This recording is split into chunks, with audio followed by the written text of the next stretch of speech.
اقوام متحدہ اور امریکی الزام۔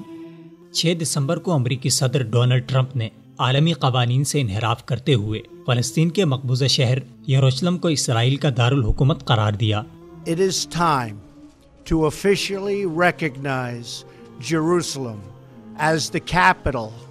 of Israel. جس پر دنیا بھر سے احتجاج ہوا۔ اقوام متحدہ میں اس حوالے سے ہنگامی اجلاس ہوا جس میں اقوام متحدہ کے جنرل سیکرٹری نے ڈونلڈ ٹرمپ کے فیصلے کی مذمت کرتے ہوئے اسے یک طرفہ فیصلہ قرار دیا۔ اقوام متحدہ کے جنرل سیکرٹری نے کہا ہے کہ یروشلم شہر کے تنازع کو باہر صورت فلسطین اور اسرائیل کے درمیان مذاکرات سے حل ہونا چاہیے، نہ کہ یک طرفہ طور پر کسی اور ملک کی طرف سے کوئی فیصلہ مسلط کرنا چاہیے۔ ان کا کہنا تھا کہ اقوام متحدہ کے جنرل سیکرٹری کے طور پر وہ سمجھتے ہیں کہ مقبوضہ یروشلم کا مسئلہ فلسطین اور اسرائیل کے درمیان حل ہونا چاہیے، کیونکہ کسی تیسرے فریق کی مداخلت سے امن کے امکانات معدوم ہو کر رہ جائیں گے۔ اقوام متحدہ میں ڈونلڈ ٹرمپ کے فیصلے کی شدید مخالفت اور امریکی جگ ہنسائی کے بعد اجلاس سے خطاب کرتے ہوئے اقوام متحدہ میں امریکی سفیر نکی ہیلی نے اقوام متحدہ کو اسرائیل کا دشمن قرار دیا۔ نکی ہیلی نے الزام لگاتے ہوئے کہا کہ اقوام متحدہ فلسطین اور اسرائیل کے درمیان امن عمل کو نقصان پہنچانا چاہتا ہے، حالانکہ حقیقت یہ ہے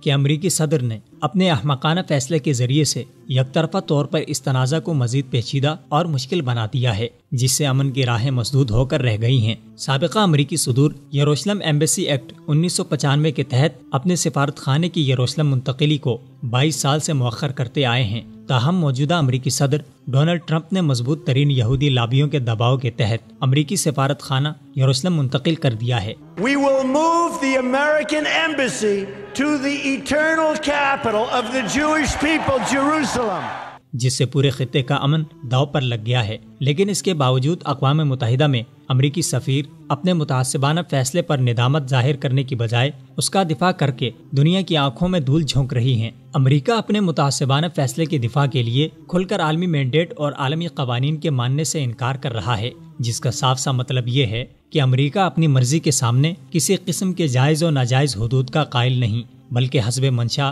جب بچے دے جب انڈے دے، اس سے کوئی پوچھنے والا نہیں۔ جب دل چاہے اقوام متحدہ میں کسی جائز قرارداد کو ویٹو کر دے، اور جب چاہے کسی ملک پر جھوٹا الزام لگا کر عراق کی طرح حملہ کر دے، یا افغانستان کی طرح کسی بھی ملک کو کھنڈرات میں بدل ڈالے، یا پھر ایک مقبوضہ علاقے کو غاصب و ناجائز ریاست کا دارالحکومت قرار دے اور جائز مخالفت پر پوری اقوام متحدہ پر نقض امن کا الزام لگائے۔ امریکہ کے ان اوچھے ہتھ کنڈوں کو لگام دینے کے لیے مسلم امہ کو آگے بڑھ کر اپنا کردار ادا کرنا ہوگا، لیکن ایسا تبھی ممکن ہے جب اتحاد و اتفاق سے یکجان ہو کر کام کیا جائے۔ یقیناً پاکستان، ترکی اور سعودی عرب کی قیادت میں مسلمان امت ترقی کے لازوال منازل طے کر سکتی ہے، اگر انفرادی اور اجتماعی سطح پر امت اپنا بھولا ہوا سبق یاد کر کے پھر سے دنیا کی امامت کے لیے آگے بڑھے۔ بقول شاعر مشرق، سبق پھر پڑھ صداقت کا، عدالت کا، شجاعت کا، لیا جائے گا تجھ سے کام دنیا کی امامت کا۔